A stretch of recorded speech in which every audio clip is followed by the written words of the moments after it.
Tuilleadh dhaoine cora. Tá cúpla tes eile agam daobh inis. Leihime amach iad daobh. An chéad cheann ifir a hín. Ní eictear in bhéal ach ólann sé go leor. Is anna bhí agat gon éon amhras mór. Le fliuchadh nó le triomú a bhíonn a cháil. Muise ngach seomra folctha a bhíonn sé le fáil. Mas sibh cintan bhí a hén. Dalladh. Is sé rud leis a rud seo, má bhíonn agat é. Is sé a chaoi a uait dalladh rudaí nach. Ach má bhíonn tú d'áidheasí is ortsa an tá.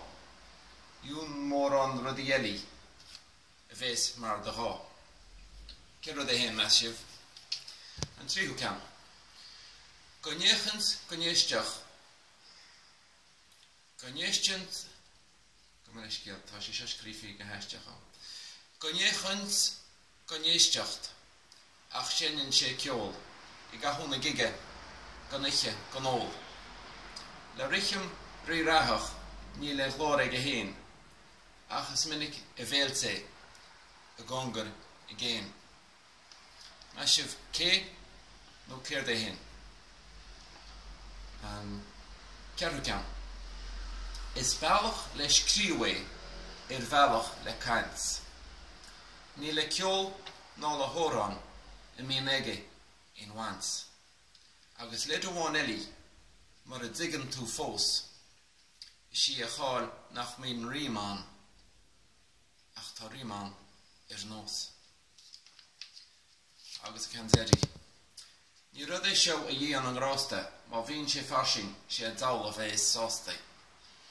An té a mbeidh baintach bhúrach a tholáthar ribh náire aithre ribh imní ó bháthair. Nes sin cúpla ceann acu daobh inis gona túiseannaí úra a chumé sa príosún.